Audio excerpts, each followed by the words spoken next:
كنتم مسلمون يا أيها الذين آمنوا اتقوا الله وقولوا قولا سديدا يصلح لكم أعمالكم ويغفر لكم ذنوبكم ومن يطع الله ورسوله فقد فاز فوزا عظيما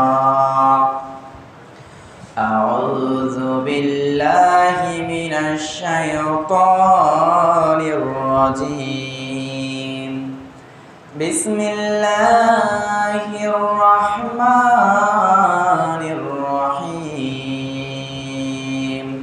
قاف والقرآن المجيد بل عجبوا أن جاءهم منذر منهم فقال الكافرون هذا شيء عجيب أإذا متنا وكنا ترابا ذلك رجع بعيد وقال النبي صلى الله عليه وسلم من صام رمضان ثم أتبعه ستا من شوال كان كصيام الدهر আলহামদুলিল্লাহ সমস্ত প্রশংসা গুণগান সেই মহিয়ান গুণিয়ান চিরঞ্জীব চিরস্থায়ী অমর অক্ষয় আল্লাহ সুবহানাহু ওয়া তাআলার জন্যে, যে মহান আল্লাহ রব্বুল আলামিন আজকে আমাদেরকে পবিত্র জুমার দিন আগে বাগে এত মানুষের মধ্য থেকে পছন্দ করে বাছাই করে ভালোবেসে আল্লাহর ঘর মসজিদে উপস্থিত হওয়ার, কিয়ামতের দিন রোজা এবং কোরআন বান্দার জন্য সুপারিশ করবে। জি, কিয়ামতের দিন এই যে সিয়াম আমি রেখেছি, এই সিয়াম এবং কোরআন কিয়ামতের দিন আপনার আমার জন্য সুপারিশ করবে।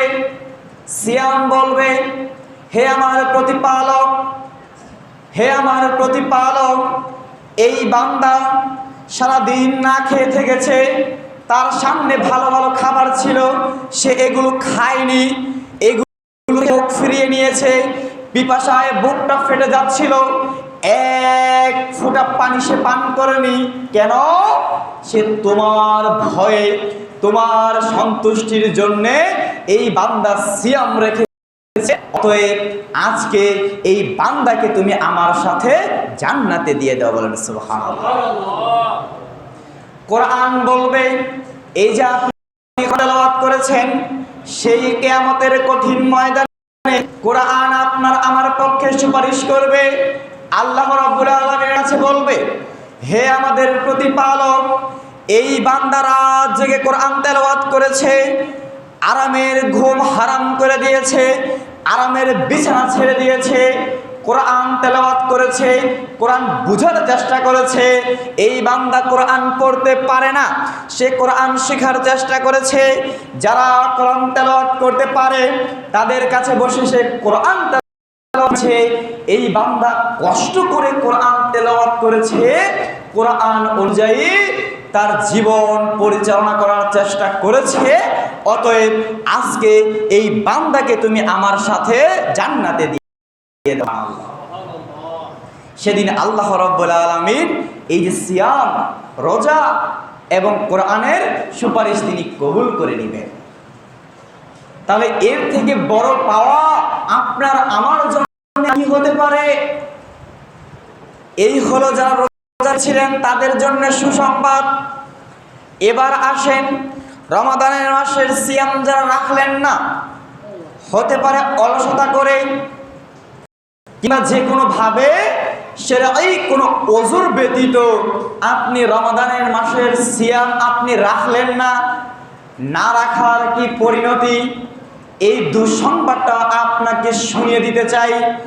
রাসূল সাল্লাল্লাহু আলাইহি ওয়াসাল্লাম বলছেন, যে ব্যক্তি রমাদান মাস পেল, রমাদান মাস পাওয়ার পরে এই মাসে ইবাদত বন্দেগী করে সে তার গুনাহ খাতা ক্ষমা করাতে পারলো না, আল্লাহ থেকে তার এই জীবনের গুনাহগুলো ক্ষমা করে নিতে পারলো না, মোচন করিয়ে নিতে পারলো না, বিশ্বনবী সাল্লাল্লাহু আলাইহি ওয়াসাল্লাম বলছেন, ওই ব্যক্তি হলো হতভাগা, ওই ব্যক্তি হলো হতভাগা, ব্যক্তি হলো হতভাগা।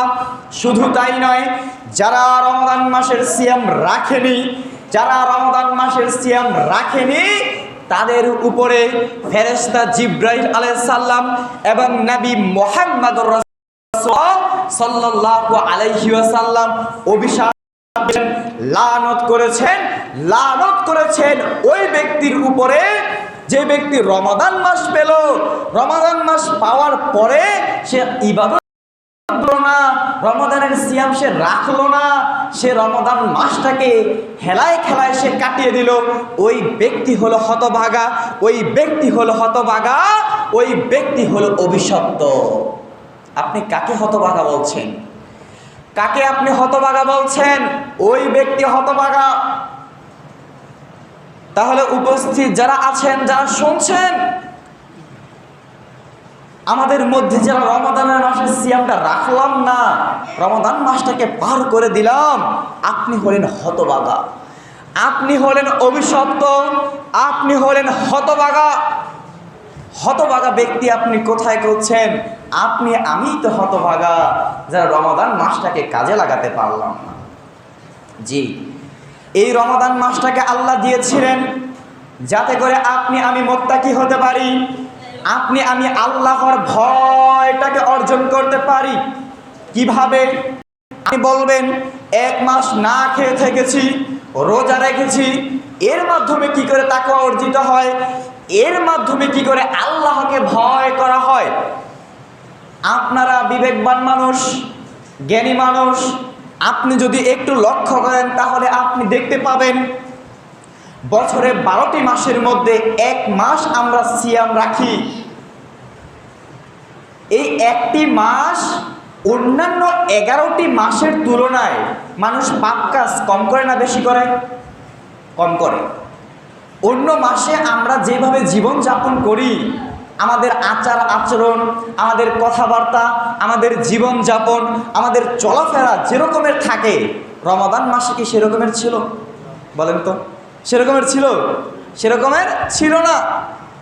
তাহলে আল্লাহ রব্বুল আলামিন রমাদান মাসকে দিলেন যেন আমরা তাকওয়া অর্জন করতে পারি, আল্লাহর আদেশ নিষেধ যেন আমরা মেনে চলতে পারি। তাহলে আল্লাহ আদেশ করেছেন রমাদানের সিয়াম রাখো, রমাদানের সিয়াম রেখেছি। সওয়াব আদায় করো, রমাদানে আমরা সওয়াব আদায় করেছি, করছি। এবং পাপ কাজ থেকে বিরত থাকো। তাহলে বলেন তো, অন্যান্য মাসে মানুষ যত ঝগড়া বিবাদ করে, গালাগালি করে, হ্যাঁ, মানুষ ব্যবসায় ধোঁকাবাজি করে, মানুষের সাথে ঝগড়া বিবাদ করে, রমাদান মাসে কি মানুষ তেমনটা করে না কিছুটা কম করে? কিছুটা কম করে না? তাহলে এই যে একটি মাস আপনি আমি পাপ কাজ থেকে দূরে থাকলাম এবং ভালো কাজের দিকে আমরা অগ্রসর হলাম, এটাই তো তাকওয়া। আপনি আমি শুনে থাকি তাকওয়া, আল্লাহর ভয়। আল্লাহর ভয় জিনিসটা কি? আল্লাহর ভয় জিনিসটা এরকমের নাকি একটা বন্ধ ঘরের মধ্যে দরজা জানালা বন্ধ করে আপনি আমি বসে থাকলাম, আল্লাহকে ভয় করছি, এর নাম কি তাকওয়া নাকি? এর নাম কি আল্লাহকে ভয় করা নাকি? জি না, এর নাম তাকওয়া নয়, এর নাম আল্লাহকে ভয় করা নয়। তাহলে আল্লাহকে ভয় করাটা কেমন? আল্লাহ রাব্বুল আলামিন যে সকল বিধান, যে সকল কাজের আদেশ আপনাকে আমাকে করেছেন সেইগুলো পালন করা, এবং আল্লাহ রাব্বুল আলামিন যা থেকে আপনাকে আমাকে বিরত থাকতে বলেছেন, যা থেকে আপনাকে আমাকে দূরে থাকতে বলেছেন, সেইগুলো থেকে বিরত থাকার নাম হচ্ছে তাকওয়া। ইসলামের দ্বিতীয় খলিফা কে ছিলেন বলেন? ইসলামের দ্বিতীয় খলিফা কে ছিলেন বলেন? ইসলামের দ্বিতীয় খলিফার নাম কি? কেউ জানেন না? কেউ জানেন না? ইসলামের দ্বিতীয় খলিফা ওমর রাদিয়াল্লাহু আনহু। তিনি উবাই ইবনে কাব রাদিয়াল্লাহু আনহুকে প্রশ্ন করলেন, মা হিয়া তাকওয়া? তাকওয়া কাকে বলে? তাকওয়া আবার কি জিনিস? তখন উবাই ইবনে কাব রাদিয়াল্লাহু আনহু বললেন, হে ওমর রাদিয়াল্লাহু আনহু, আপনি কি কখনো পাহাড়ের এমন চিকন রাস্তা দিয়ে পথ চলেছেন যেই রাস্তার ডানেও রয়েছে কাঁটা, যেই রাস্তার বামেও রয়েছে কাঁটা? আপনি কি কখনো পাহাড়ের এমন সরু চিকন রাস্তা দিয়ে পথ চলেছেন? তখন ওমর রাদিয়াল্লাহু আনহু বলছেন, নাম, হ্যাঁ, পাহাড়ের এমন চিকন রাস্তা যেই রাস্তার ডানেও কাঁটা, যেই রাস্তার বামেও কাঁটা, রাস্তা দিয়ে আমি পথ চলেছি। তখন উবাই ইবনে কাব রাদিয়াল্লাহু আনহু বলছেন, পাহাড়ের এমন চিকন রাস্তা যে রাস্তার ডানে কাটা, যে রাস্তার বামে কাটা, এমন রাস্তা দিয়ে পথ চলার সময় আপনি কিভাবে পথ চলতেন? তখন ওমর ফারুক রাদিয়াল্লাহু আনহু বলছেন, পাহাড়ের এমন কাঁটাযুক্ত রাস্তা যে রাস্তার ডানেও অনেক কাঁটা, বামেও কাঁটা, রাস্তাটাও চিকন, এমন রাস্তা দিয়ে পথ চলার সময় আমি আমার কাপড়টাকে, আমার জুব্বাটাকে আমি গুটিয়ে নিয়ে গুটিসুটি হয়ে ওই রাস্তা দিয়ে আমি পথ চল, যাতে করে ওই রাস্তার ডানের কাঁটাগুলো আমার জামার মধ্যে লাগতে না পারে, আমার শরীরের মধ্যে লাগতে না পারে, আমার হাতে লাগতে না পারে, আমার পায়ের মধ্যে লাগতে না পারে। ওই রাস্তার বামের কাঁটাগুলো আমার হাতে পায়ে, আমার জামা শরীরে লাগতে না পারে।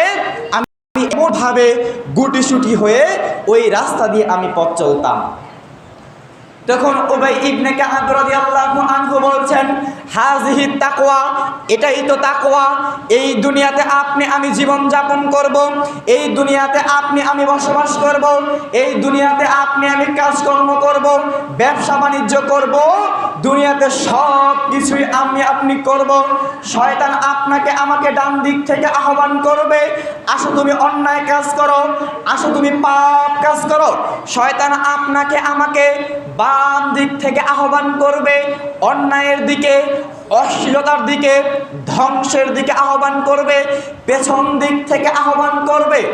ডানে তাকানো যাবে না, বামে তাকানো যাবে না, পেছনে তাকানো যাবে না। সিরাতাল মুস্তাকিম, সহজ সরল পথে আপনাকে আমাকে চলতে হবে, যেই পথ গিয়ে শেষ হয়েছে জান্নাতে। জি, এর নাম হচ্ছে তাকওয়া। এর নাম হচ্ছে তাকওয়া। ওই যে অন্ধকার একটা ঘরের মধ্যে দরজা জানলা বন্ধ করে আপনি বসে থাকলেন, আল্লাহকে ভয় করছি, এর নাম তাকওয়া নয়, এর নাম আল্লাহকে ভয় করা নয়।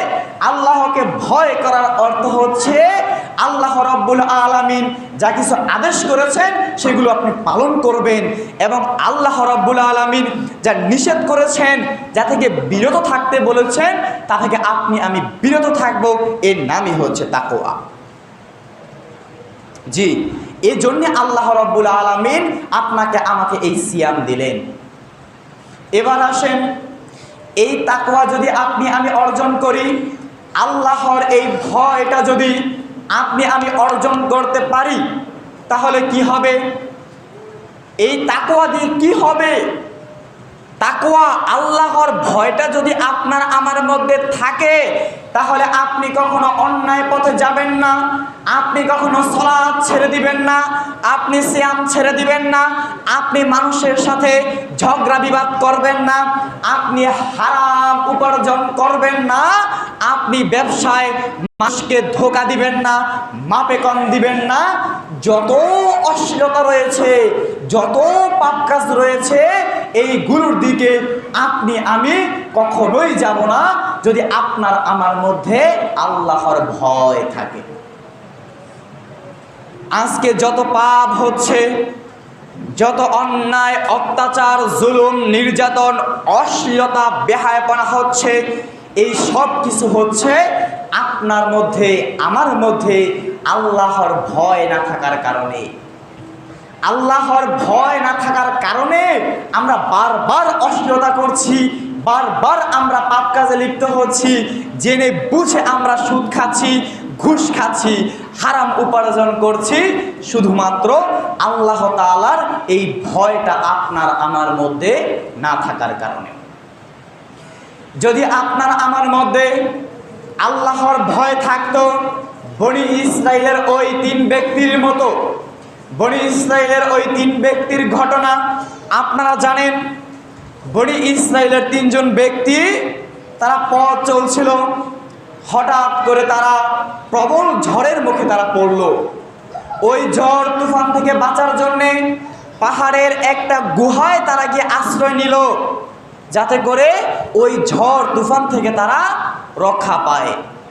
যখন তারা পাহাড়ের ওই গুহায় তারা আশ্রয় নিল, তখনই পাহাড়ের উপর থেকে একটা পাথর এসে ওই গুহার মুখটাকে বন্ধ করে দিল।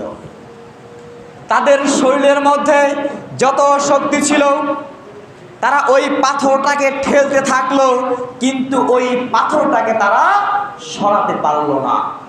তখন তাদের মধ্যে একজন বলল, ওহে আমার সাথীরা, তোমাদের কার কি ভালো আমল রয়েছে, যেই আমলটা, যেই কাজটা তোমরা শুধুমাত্র আল্লাহর জন্য করেছিলে, আল্লাহকে ভয় করে করেছিলে, এমন কোনো কাজ তোমাদের আছে নাকি? তাহলে ওই কাজটাকে তোমরা স্মরণ করো, যেই কাজটা করেছিলে আল্লাহকে ভয় করে, দুনিয়ার কোনো মানুষকে দেখানোর জন্যে নয়, কোনো মানুষের বাহবা পাওয়ার জন্যে নয়, মানুষ ভালো বলবে, মানুষ প্রশংসা করবে এজন্যে নয়, শুধুমাত্র কেবলমাত্র একমাত্র আল্লাহকে সন্তুষ্ট করার জন্যে এমন কোনো আমল করেছিলে নাকি? তাহলে ওই আমলের দোহাই দিয়ে আজকের এই বিপদ থেকে আল্লাহ তাআলার কাছে পানাহ চাও। তাদের মধ্যে একজন ব্যক্তি ছিল রাখাল, সে ছাগল চড়াতো, সারাদিন ছাগল চড়িয়ে সন্ধ্যায় যখন সে বাড়িতে আসতো, বাড়িতে এসে ওই ছাগলের দুধ দহন করত, দহন করে প্রথমেই সে তার বাবা মাকে ওই দুধ সে পান করতে দিত। একদিন ওই রাখাল ছাগল চড়িয়ে আসতে দেরি হয়ে গেল, তার বাবা মা ঘুমিয়ে গেল, সে ছাগলের দুধ দহন করলো, তার সন্তানরা কান্নাকাটি করছে, ওই সন্তানদেরকে না দিয়ে ওই দুধের পেয়ালা হাতে নিয়ে সে বাবা মার বিছানার পাশে দাঁড়িয়ে রইল। ফজরের আজান হয়ে যায়, বাবা মা ঘুম থেকে জেগে উঠে দেখে সন্তান দুধের পেয়ালা হাতে নিয়ে দাঁড়িয়ে আছে। বাবা মা বলল, কি ব্যাপার, দুধের পেয়ালা হাতে নিয়ে তুমি দাঁড়িয়ে রয়েছ? তখন ওই সন্তান বলল, প্রতিদিন আমি ছাগল চড়িয়ে এসে দুধ দহন করে আপনাদেরকে পান করতে দেই, আজ আমার দেরি হয়ে যাওয়ায় আপনারা দুধ পান না করেই ঘুমিয়ে গিয়েছেন, এই জন্যে আপনাদের বিছানার পাশে দুধের পেয়ালা হাতে নিয়ে দাঁড়িয়ে রয়েছি, কখন আপনারা জাগবেন এই দুধ আপনারা পান করবেন। ওই ব্যক্তি মাটিতে দু হাঁটু ফেলে দিয়ে 2 হাত উপরের দিকে দিয়ে বলছে, আল্লাহ, ওই দিনের ওই আমলটা যদি শুধুমাত্র তোমার সন্তুষ্টির জন্যে করে থাকি, তোমার জন্যে করে থাকি, তাহলে আজকে তুমি আমাদেরকে এই বিপদ থেকে আমাদেরকে উদ্ধার করো। এ কথা বলতে দেরি পাথরের 3 ভাগের 1 ভাগ সরে যেতে দেরি হলো না, বলেন সুবহানাল্লাহ। এবার দ্বিতীয়জন আল্লাহ তাআলার কাছে 2 হাত তুলে বলছে, আল্লাহ, আমার একজন শ্রমিক ছিল, ওই শ্রমিক সে তার মজুরি তার পারিশ্রমিক না নিয়ে সে কোথায় যেন সে চলে গিয়েছিল। তারপর আমি কি করলাম, ওই মজুরির টাকা দিয়ে আমি ছাগল কিনলাম, সেগুলো বাচ্চা দিল, তারপর সেগুলো বাচ্চা দিল, এভাবে বিশাল ছাগলের পাল হয়ে গেল। অনেক দিন পরে আমার ওই শ্রমিক ফিরে এসে আমার কাছে তার ওই দিনের মজুরি সে চাইল। তখন আমি তাকে বললাম, ওই যে দেখছো ছাগলের পাল, ওই গোটা ছাগলের পালটা তুমি নিয়ে যাও। তখন ওই শ্রমিক বলছে, তুমি আমার সাথে মজা করছো নাকি? আমি তোমার কাছে পাই মাত্র কয়েকটা টাকা, একদিন কিংবা অর্ধেক দিনের মজুরি, আর তুমি আমাকে এই বিশাল ছাগলের পাল দিয়ে দিচ্ছ। তখন ওই ব্যক্তি বলল, হে আল্লাহ রাব্বুল আলামিন, ওই দিন যদি আমি আমার ওই শ্রমিককে তার মজুরিটুকু দিয়ে দিতাম তাহলেই সে তার জন্যে যথেষ্ট হয়ে যেত, কিন্তু আমি তোমাকে ভয় করে, তোমার ভয়ে, তোমার জন্যে আমি ওই ছাগলের সমগ্র পালটাই তাকে আমি দিয়ে দিলাম। যদি আমার ওই দিনের ওই আমলটা তোমার কাছে পছন্দ হয়ে থাকে, আজকের এই বিপদ থেকে উদ্ধার করা। বলেন সুবহানাল্লাহ। বলতে দেরি পাথরে আরেকটু অংশ সরে গেল। তাহলে কেন এই লোকটি এই কাজ করলো? তার মনে ভয় ছিল, না জানি হারাম হয়ে যায়, না জানি আমার এই ব্যবসাটা হারাম হয়ে যায়। আমি তার টাকা দিয়ে ছাগল কিনেছিলাম, তার টাকা দিয়ে আজ আমার এই বিশাল ছাগলের পাল না জানি হারাম হয়ে যায়, না জানি আল্লাহ কিয়ামতের দিন আমাকে ধরে বসেন, এই ভয় তার মধ্যে ছিল। এই জন্যে সে গোটা ছাগলের পালটাই তাকে দিয়ে দিল। এই আমলটা আল্লাহ পছন্দ করেছেন। কার জন্য করেছিলেন? আল্লাহর জন্য। আল্লাহকে ভয় করে করেছিলেন। ওই ব্যক্তির মধ্যে আল্লাহর ভয় ছিল। তখন আল্লাহ রাব্বুল আলামিন পাথরের আরেকটু অংশ সরিয়ে দিলেন। এবার তৃতীয় জন ওই ব্যক্তি বলল, হে আল্লাহ রাব্বুল আলামিন, আমার একজন চাচাতো বোন ছিল, ওই চাচাতো বোনের সাথে আমি খারাপ কাজ করতে চেয়েছিলাম, ওই চাচাতো বোনের সাথে আমি অশ্লীল কাজ করতে চেয়েছিলাম। যখন আমি তাকে মোহর দিলাম, মোহর দিয়ে তার সাথে যখন আমি অশ্লীল কাজ করব, বেহাপনা কাজ করতে শুরু করব, তখন আমার ওই চাচাতো বোন আমাকে বলল, হে আমার চাচাতো ভাই, ইত্তাকিল্লাহ, তুমি আল্লাহকে ভয় করো। ওই ব্যক্তি বলল, আল্লাহ, এমন একটা মুহূর্ত, নির্জন পরিবেশ, ওই চাচাতো বোনের সাথে আমি পাপ কাজ করব। যখন আমার চাচাতো বোন আমাকে বলল, তুমি আল্লাহকে ভয় করো, ওই কাজ থেকে ফিরে আসা কঠিন, ওই কাজ থেকে ফিরে আসা কঠিন, কিন্তু সেদিন আমি তোমাকে ভয় করে ওই পাপ কাজ না করে সেখান থেকে আমি পালিয়ে গিয়েছিলাম। আমার এই কাজটি যদি তোমার কাছে পছন্দ হয়ে থাকে, আজকের এই বিপদ থেকে আমাদেরকে রক্ষা করেন। সুবহানাল্লাহ। তখন আল্লাহ রাব্বুল আলামিন পাথরের বাকি অংশটা সরিয়ে দিলেন এবং তারা সুন্দর মতো তারা বের হয়ে গেলেন। এই হলো আল্লাহর ভয়। যদি আপনার আমার মধ্যে থাকে, এই একটি মাস সিয়ামের মাধ্যমে যদি আপনি ভয়টাকে অর্জন করতে পারি, যতটুকু এর মাধ্যমে দুনিয়াতে যত বিপদ আপদ আসুক, দুনিয়ার মধ্যে যত বিপদ আপদে আপনি পড়েন না কেন, রক্ষা করবে কে? কে রক্ষা করবে? আল্লাহ রক্ষা করবে, যদি আপনার আমার মধ্যে এই ভয়টা থাকে। আরেকজন ব্যক্তি, সে জীবনে অনেক পাপ কাজ করেছে, তার জীবনে শুধু পাপ আর পাপ, তার পাপ আর পাপ। ওই ব্যক্তি যখন মারা যাবে, তখন তার সন্তানদেরকে বলল, হে আমার সন্তানরা, আমি যখন মারা যাব তখন করবে, তোমরা আমার এই দেহটাকে আগুনের মধ্যে পুড়িয়ে দিবে। কেন? কারণ জীবনে আমি এত পাপ করেছি, জীবনে আমি এত পাপ করেছি, যদি আল্লাহ আমাকে ধরতে পারে তাহলে আমার খবর।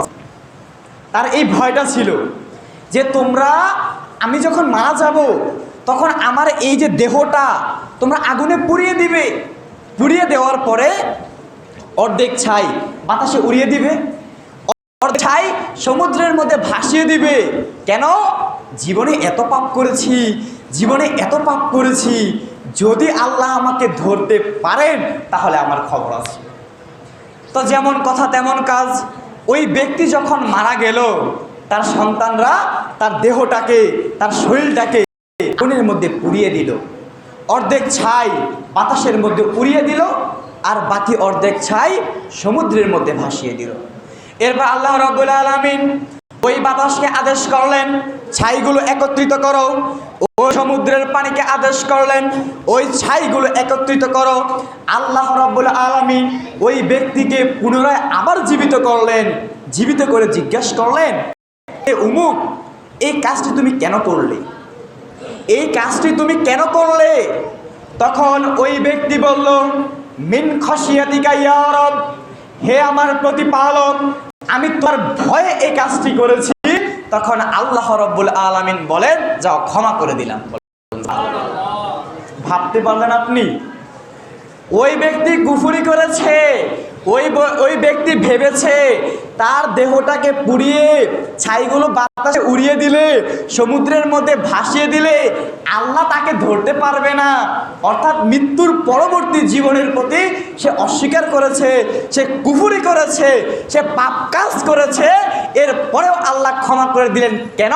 মিন খাশিয়াতিকা, তার এই ভয়ের জন্যে। তার ভয়ের জন্যে, তার মনে ভয় ছিল, আল্লাহ আমাকে যদি ধরতে পারে তাহলে আমার খবর আছে, জাহান্নামে দিবেন। এই ভয়টা তার মধ্যে ছিল, এই জন্য আল্লাহ তাকে ক্ষমা করে দিলেন। সুবহানাল্লাহ। ভয় কি জিনিস, ভয় কতটা গুরুত্বপূর্ণ আমি আপনাকে কি করে বোঝাই, যে আল্লাহর ভয় যদি আপনার আমার মধ্যে থাকেন, দুনিয়াতে আপনি যত বিপদ আপদে পড়েন, দুনিয়াতে আপনি যত পাপ কাজই করেন, যদি আপনার ভয় থাকে আল্লাহর প্রতি, আল্লাহ ক্ষমা করে দিবেন, আল্লাহ ক্ষমা করে দিবেন ইনশাআল্লাহ, যদি এই ভয়টা আপনার আমার মধ্যে থাকে। এরকম অসংখ্য ঘটনা রয়েছে, অসংখ্য এমন ঘটনা রয়েছে। রাসূল সাল্লাল্লাহু আলাইহি ওয়াসাল্লাম বলছেন, দুজন ব্যক্তি, মনোযোগ দিয়ে শোনেন, রাসূল সাল্লাল্লাহু আলাইহি, বাচ্চারা কথা বলবে না। রাসূল সাল্লাল্লাহু আলাইহি ওয়াসাল্লাম বলছেন, দুজন ব্যক্তি, এক ব্যক্তি আরেক ব্যক্তির কাছ থেকে কিছুটা জমি ক্রয় করলো, কিছুটা জমি কিনলো। তো কেনার পরে ওই যে ক্রেতা, ওই ক্রেতা তার জমিতে সে চাষাবাদ করতে শুরু করলো। তো চাষাবাদ করার সময় ওই জমির মধ্যে সে স্বর্ণবর্তী একটা থলে সে পেল। তো স্বর্ণবর্তী ওই থলে পাওয়ার পরে সে কি করলো, সে ওই স্বর্ণবর্তী থলেটা হাতে করে নিয়ে যার কাছ থেকে জমি কিনেছিল তার কাছে গিয়ে বলল, আমি আপনার কাছ থেকে জমি কিনেছি, এই স্বর্ণ মুদ্রা আমি কিনিনি। বলেন সুবহানাল্লাহ। তখন বিক্রেতা কি উত্তর দিচ্ছে দেখেন। বিক্রেতা বলছে, আমি তোমার কাছে জমি বিক্রি করেছি, তার মানে এই জমির মধ্যে যা কিছু রয়েছে, এই জমির মধ্যে যা কিছু রয়েছে আমি সব কিছু তোমার কাছে বিক্রি করে দিয়েছি। বলেন সুবহানাল্লাহ। ভাবতে পারছেন আপনি, যদি ওই বিক্রেতা ওই ক্রেতা আপনি আমি হতাম, জমি কেনার পরে, আমরা তো জমি কিনি একজন আরেকজনের কাছ থেকে, তাই না? জমি কেনার পরে স্বর্ণ না পাই, দামি কোনো জিনিস পেলে সেটা কি আবার বিক্রেতার কাছে নিয়ে যাব? বলেন তো, নিয়ে যাব? আল্লাহু আলাম, নিয়ে যাব না। আবার মনে করেন আমি বিক্রেতা, আপনি আমার কাছ থেকে জমি কিনেছেন, এখন আপনি ওই জমির মধ্যে দামি কিছু একটা পেয়েছেন, আপনি আমার কাছে নিয়ে আসলেন। তখন আমি যদি ওই বিক্রেতা হতাম তাহলে কি বলতাম যে তোমার কাছে জমি বিক্রি করেছি, তার মানে এর মধ্যে যা রয়েছে সব বিক্রি করে দিয়েছি, এটা বলতাম? বলেন তো। আরে নিয়ে এসেছে রেখে দেই, এরকমটাই তো করতাম নাকি? দেখেন তাদের মধ্যে কতটা ভয় ছিল। এই হাদিসের যে মূল শিক্ষা সেটা হচ্ছে ভয়। তাদের মধ্যে কতটা ভয় ছিল, না জানি এই সম্পদটা হারাম হয়ে যায়, না জানি এই স্বর্ণ, এই দিরহামগুলো হারাম হয়ে যায়, এই ভয় তাদের মধ্যে ছিল। না জানি এই স্বর্ণরূপগুলো হারাম হয়ে যায়, আর তার কাছ থেকে আমি জমি কিনেছি, এগুলো তো কিনিনি, না জানি হারাম হয়ে যায়। আবার যে বিক্রেতা সে বলছে জমি বিক্রি করেছি, এই জমির মধ্যে আমার কোনো অধিকার নেই, যা পাবে সব তার। সে নেয়নি, সেও নেয়নি। এখন ফয়সালা কি? বিক্রেতাও নিতে যাচ্ছে না, যে ক্রেতা সেও নিতে যাচ্ছে না। তখন তাদের মধ্যে একজন বিচারক নির্ধারণ করা হলো। ওই বিচারক বলল, তোমার ছেলে আছে? আছে। তোমার মেয়ে আছে? আছে। তাদের মধ্যে বিবাহ দিয়ে দাও, বিবাহের মধ্যে এই স্বর্ণরূপ খরচ করো, বাকিটা তাদেরকে উপহার হিসাবে দিয়ে দাও। সুবহানাল্লাহ। দেখেন কেমন ভয় তাদের মধ্যে ছিল। আর আপনার আমার মধ্যে এই ভয় না থাকার কারণে আজকে আপনি আমি হারাম উপার্জন করছি, হারাম খাচ্ছি, অন্যায় কাজ করছি, টাকা খেয়ে বিচার করছি, সুদ খাচ্ছি, ঘুষ খাচ্ছি, এত এত পাপ আপনি আমি করছি শুধুমাত্র আপনার আমার মধ্যে আল্লাহর ভয় না থাকার কারণে। শুধুমাত্র এই ভয় না থাকার কারণে। আয়েশা রাদিয়াল্লাহু আনহা, আবু বকর রাদিয়াল্লাহু আনহু এর মেয়ে আয়েশা রাদিয়াল্লাহু আনহা তিনি বলছেন, মনোযোগ দিয়ে শোনেন। আয়েশা রাদিয়াল্লাহু আনহা বলেন, আমার বাবা আবু বকর রাদিয়াল্লাহু আনহুর একজন দাস ছিল। তো ওই দাস, ওই গোলাম আবু বকর রাদিয়াল্লাহু আনহুর জন্যে রুজি রোজগারের ব্যবস্থা করতেন, খাবার নিয়ে আসতেন। তো একদিন ওই যে গোলাম, ওই দাস আবু বকর রাদিয়াল্লাহু আনহুর জন্যে কিছু খাবার নিয়ে আসলেন। তো আবু বকর রাদিয়াল্লাহু আনহু সেই খাবারটা কি করলেন? তিনি খেয়ে নিলেন। আবু বকর রাদিয়াল্লাহু আনহু সেই খাবারটা খেয়ে নিলেন। খেয়ে নেওয়ার পরে ওই দাস বলছে, হে আবু বকর রাদিয়াল্লাহু আনহু, আপনি কি জানেন এই যে খাবারটা আপনি খেয়েছেন, এই খাবারটা কিভাবে উপার্জিত আপনি কি জানেন? তখন আবু বকর রাদিয়াল্লাহু আনহু বলছেন, এই খাবারটা কিভাবে উপার্জিত? তখন দাস বলল, মানে গোলাম, ওই দাস বলছে, জাহিলিয়ার যুগে আমি গণকের কাজ করতাম, হাত দেখে মানুষের ভাগ্য বলে দিতাম। এই কাজ আমি ঠিক মতো পারতাম না, মানুষকে ধোঁকা দিতাম। তো আজকে অনেক দিন পরে একজনের সাথে আমার দেখা হলো। ওই ব্যক্তি ওই যে গণনার বিনিময়ে আমাকে এই খাবারটা দিয়েছে, আর সেই খাবারটাই আপনি খেয়েছেন। এই কথা শোনার সাথে সাথে আবু বকর রাদিয়াল্লাহু আনহু তার আঙুলটাকে তার মুখের মধ্যে ঢুকিয়ে দিয়ে বমি করে সমস্ত খাবার তিনি ফেলে দিলেন। বলেন সুবহানাল্লাহ। কারণ আবু বকর রাদিয়াল্লাহু আনহু জানেন গণকের উপার্জন হারাম, গণকের উপার্জন হারাম, গণকের উপার্জন হারাম। দুনিয়ার কোনো মানুষ কারো ভাগ্য বলতে পারে না, দুনিয়ার কোনো মানুষ কারো ভাগ্য বলতে পারে না। আল্লাহ ছাড়া দুনিয়াতে কেউ কারো ভাগ্য জানে না। আরে আপনার ওই গণক মানুষের হাত দেখে ভাগ্য বলছে, আপনার ওই গণক মানুষের হাত দেখে ভাগ্য বলে দিচ্ছে। যার হাত নেই তার কি ভাগ্য নেই?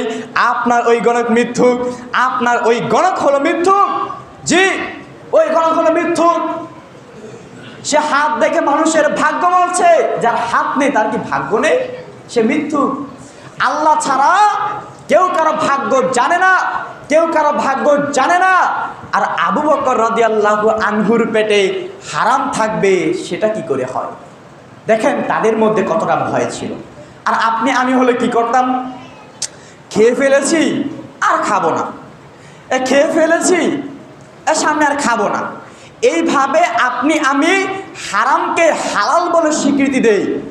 আর তাদের কেমন ভয় ছিল আল্লাহর প্রতি, না জানি আল্লাহ তাআলা এই হারাম খাবারের জন্যে কিয়ামতের দিন আমাকে জিজ্ঞাসা করেন, না জানি আমাকে এই হারাম খাবারের জন্য জিজ্ঞাসা করেন, না জানি আমাকে জবাবদিহি করতে হয় এর জন্যে। কেমন ভয় তাদের মধ্যে ছিল। আর আপনি আমি খেয়েছি আর খাবো না, এই হলো আপনার আমার ভয় আর তাদের ভয়। তাহলে আপনার আমার মধ্যে যদি এই ভয় থাকতো, আল্লাহর এই ভয় যদি থাকে, দুনিয়াতে আপনি আমি হারাম জীবনযাপন করব না, হালাল খাওয়ার চেষ্টা করব, হোক তা পরিমাণে কম, সেটা নিয়ে আপনি আমি সন্তুষ্ট থাকার চেষ্টা করব। এজন্যে আজকের যে মূল শিক্ষা সেটা হচ্ছে আল্লাহর ভয়, যেটা আমরা অর্জন করেছি দীর্ঘ একটি মাস সিয়াম সাধনার মাধ্যমে। রমজান মাসে আপনি আমি যেভাবে জীবনযাপন করেছি, যতটুকু সম্ভব ঝগড়া থেকে বিরত থেকেছি, যতটুকু সম্ভব পাপ কাজ থেকে, অশ্লীল কাজ থেকে আপনি আমি দূরে থেকেছি, যতটুকু সম্ভব আপনি আমি সওয়াব আদায় করেছি, ইবাদত বন্দেগী করেছি, মানুষের সাথে ঝগড়া বিবাদ না করার চেষ্টা করেছি, যতটুকু সম্ভব হালাল খাওয়ার চেষ্টা করেছি। আমরা যেন রমাদানের এই শিক্ষাটা, রমাদানের এই তাকওয়াটা আপনি আমি যেন আমাদের জীবনে ধারণ করতে পারি। আল্লাহ কবুল করুক, আমিন। রোজার মাস চলে গিয়েছে, কিন্তু রোজা চলে যায়নি। রোজার মাস, রমাদান মাস চলে গিয়েছে, এ বলে রোজা চলে যায়নি, যেটা আরো অনেক নফল রোজা রয়েছে, এগুলো আপনি আমি অবশ্যই রাখতে পারি। বিশেষ করে বর্তমানে আপনি আমি উপনীত আছি শাওয়াল মাসে। এই শাওয়াল মাসের ফজিলত হচ্ছে, রাসূল সাল্লাল্লাহু আলাইহি ওয়াসাল্লাম বলছেন, মান সামা রমাদান সুম্মা আতবাআহু সিত্তাম মিন শাওয়াল কানা কাসিয়ামিদ দাহর। রাসূল সাল্লাল্লাহু আলাইহি ওয়াসাল্লাম বলছেন, যে ব্যক্তি রমাদানের সিয়াম রাখলো, রমাদান মাসের সিয়াম রাখার পরে সুম্মা আতবাআহু সিত্তাম মিন শাওয়াল, অতঃপর শাওয়াল মাসের, মানে এই যে এই মাস, যেই মাসে এখন আপনি আমি অবস্থান করছি, এই শাওয়াল মাসের 6টা সিয়াম রাখবে, কানা কাসিয়ামিদ দাহর, সে যেন সারা বছর রোজা রাখলো। বলেন সুবহানাল্লাহ। এখানে কি এমন কেউ আছেন যে সারা বছর সিয়াম রাখতে পারবেন? বলেন তো, আছেন কোন আল্লাহর বান্দা যে হ্যাঁ সারা বছর সিয়াম রাখতে পারবো? ও একজন পিছিয়ে হাত তুলেছে। তো এরকম কেউ আছেন যে হ্যাঁ আমি সারা বছর আমি সিয়াম রাখবো? আছি আমরা? জি না। অর্ধেক বছর, যেটা দাউদ আলাইহিস সালাম রেখেছিলেন, একদিন রোজা রাখতেন, একদিন ভঙ্গ করতেন, একদিন রোজা রাখতেন, একদিন ভঙ্গ করতেন। তো তিনি বছরে 6 মাস তিনি রোজা রাখতেন। তো এমন শক্তি, এমন তাকওয়া আছে নাকি আপনার আমার মধ্যে? নাই। আমরা দুর্বল। তো যেহেতু আমরা দুর্বল, তাহলে আমরা অফারগুলো কেন গ্রহণ করছি না? আল্লাহ তাআলা আমাদেরকে অফার দিচ্ছেন যে তোমরা যারা রমাদানের সিয়াম রেখেছ, রমাদানের সিয়াম রাখার পরে এই শাওয়াল মাসে 6টা সিয়াম যে ব্যক্তি রাখবে, সে যেন সারা বছর রোজা রাখলো। সুবহানাল্লাহ। অর্থাৎ সারা বছর আপনি আমি রোজা রাখলে যেই নেকিটা পেতাম, রমাদান মাসের সিয়াম রেখেছি, এখন কষ্ট করে যদি শাওয়াল মাসের এই 6টা রোজা রাখি, তাহলে আপনি আমি সারা বছর রোজা রাখার নেকি পাবো। সুবহানাল্লাহ। এই অফারটা শুধুমাত্র তাদের জন্যে যারা রমাদান মাসের সিয়াম রেখেছেন। আর যারা রমাদান মাসের সিয়াম রাখেননি, রমাদান মাসের সিয়াম যারা রাখেননি, এই অফার কিন্তু তাদের জন্যই নয়। যে ব্যক্তি সিম ব্যবহারই করে না, ওই ব্যক্তি আবার কিসের অফার? বুঝেন নাই? আপনি সিম ব্যবহার করেন, আপনার অফার আসবে। আপনি নেট ব্যবহার করেন, আপনার অফার আসবে। আর আপনি মোবাইলই চালান না, আপনি সিমই ব্যবহার করেন না, তাহলে আপনার জন্য কিসের অফার? এই অফারটা তাদের জন্যে যারা রমাদান মাসের সিয়াম রেখেছেন, তারাই এই শাওয়াল মাসে 6টা সিয়াম যদি রাখতে পারেন, ইনশাআল্লাহ রাখতে পারবেন। এক টানা 30টা রোজা রেখে দিয়েছেন, এক টানা 30টা সিয়াম রেখেছেন, তাহলে এক মাসের মধ্যে 6টা রাখতে পারবেন না? ইনশাআল্লাহ। আল্লাহ আমাদেরকে তৌফিক দান করুক, আমিন। এবার আসেন, রমাদান মাসে যাদের কাজা রোজা রয়েছে, এখন অনেক সময় প্রশ্ন থাকে যে আমরা কি শাওয়ালের রোজাগুলো আগে রাখবো নাকি আমরা কাজা রোজাগুলো আগে রাখবো, তাই না? এরকম কিছু প্রশ্ন আমাদের অনেকের মধ্যে থাকে। এর সমাধান হচ্ছে, যদি রমাদান মাসে কাজা রোজা আপনার পরিমাণে কম হয়ে থাকে, মনে করুন 2-1টা, বা কেউ একটা ভেঙেছে অসুস্থতার কারণে, আমার নিজের একটা ভাঙা পড়েছে অসুস্থতার কারণে, তো আমি আগে কি করব? আগে আমি ওই কাজা রোজাটা আমি আদায় করব, যেহেতু আমার পরিমাণে কম, মাত্র একটা। তো আপনার যদি এরকমের 2-1টা হয়, তাহলে আপনি আগে রমাদানের সিয়ামটা রেখে দিতে পারেন। এরপরে আপনি শাওয়াল মাসের যে সিয়ামগুলো রয়েছে 6টা, এগুলো আপনি রাখবেন। এখন কথা হচ্ছে, শাওয়ালের সিয়ামগুলো কিভাবে রাখবেন? একাধারে ভেঙে ভেঙে? এটা আপনার ইচ্ছা, এটা আপনার ইচ্ছা। 6টা সিয়াম আপনাকে রাখতে হবে এই মাসের মধ্যেই। এখন আপনি যদি বলেন আমি ভেঙে ভেঙে রাখবো, আজকে রাখলাম কালকে রাখলাম না, আপনার ইচ্ছা, তবে এই মাসের মধ্যে আপনাকে রাখতে হবে। আর রমাদান মাসের যে কাজা রোজা, সেগুলো আপনি পরেও রাখতে পারবেন। যদি অনেকে অসুস্থতার কারণে 10-12টা ভাঙা থাকে কারো বেশি পরিমাণের, সেগুলো আপনি পরে রাখতে পারবেন। আবার অনেকে প্রশ্ন করে যে আমরা কি 2 রোজার নিয়ত একসাথে করে রাখতে পারবো না? যে রমাদানের কাজা রোজা ছিল, আবার শাওয়ালের রোজা, 2টা একসাথে নিয়ত করে রেখে দেই? জি না, 2টা একসাথে নিয়ত করে রাখতে পারবেন না। শাওয়ালের রোজা শাওয়াল মাসে রাখতে হবে এক্সট্রাভাবে, এবং রমাদান মাসের যে কাজা রোজা সেটা আলাদাভাবে আপনাকে রাখতে হবে। দুইটা একসাথে কী করে রাখে? মানুষ আজগবি প্রশ্ন করে, বুঝেন নাই? এই জন্যে আপনি চাইলে শাওয়াল মাসে সিয়ামগুলো একসাথে রাখতে পারেন, আপনি চাইলে ভেঙে ভেঙেও রাখতে পারেন, এটা আপনার সুবিধা, আপনার ইচ্ছা। তবে এই মাসের মধ্যে হতে হবে, এই মাসের মধ্যেই হতে হবে। আল্লাহ সুবহানাহু ওয়া তাআলা আমাদেরকে শাওয়াল মাসের এই সিয়ামগুলো রাখার তৌফিক দান করুক, আমিন। এবং এই সিয়ামের যেই ফজিলত, সারা রোজা রাখার সমান নেকি আল্লাহ তাআলা যেন আমাদের আমলনামায় লিপিবদ্ধ করে দেন, আমিন। তাহলে রমাদান মাস চলে গিয়েছে, এই যে নফল যেই সিয়াম রয়েছে, নফল যেই সালাত রয়েছে, এইগুলোর প্রতি আমরা বেশি করে অগ্রসর হব, এইগুলোকে আমরা আঁকড়ে ধরার ইনশাআল্লাহ চেষ্টা করব। আপনার শাওয়াল মাসে রোজা রেখে এরপরে প্রতি চন্দ্র মাসের 13, 14, 15 এই 3 দিন যদি আপনি রোজা রাখেন, তাহলে আপনি পুরো মাসে রোজা রাখার নেকি আপনি পেয়ে যাবেন, সুবহানাল্লাহ। অর্থাৎ প্রতি চন্দ্র মাসের 13 তারিখ, 14 তারিখ এবং 15 তারিখ এই 3 দিন যদি আপনি রোজা রাখেন, প্রত্যেক মাসের 13, 14, 15 তারিখ রোজা রাখলে ওই ব্যক্তি সারা মাস রোজা রাখার নেকি সে পেয়ে যাবে, সুবহানাল্লাহ। এই জন্য তারপরে আছে আপনার প্রতি সপ্তাহে সোমবার কি বৃহস্পতিবার, সোমবার এবং বৃহস্পতিবার রোজা রাখা, এটাও আপনারা রাখতে পারেন। কারণ এই দুইটা দিনে বান্দার আমল আল্লাহ তাআলার কাছে নিয়ে যাওয়া হয়, পেশ করা হয়। তো রাসূল সাল্লাল্লাহু আলাইহি ওয়াসাল্লাম বলেন, আমি চাই যাতে করে রোজা রাখা অবস্থায় আমার আমল নামাগুলো আল্লাহর কাছে পেশ করা হয়, সুবহানাল্লাহ। এই জন্যে রাসূল সাল্লাল্লাহু আলাইহি ওয়াসাল্লাম রোজা রাখতেন, আমরাও রাখার চেষ্টা করব। আল্লাহ তাআলা তৌফিক দান করুক।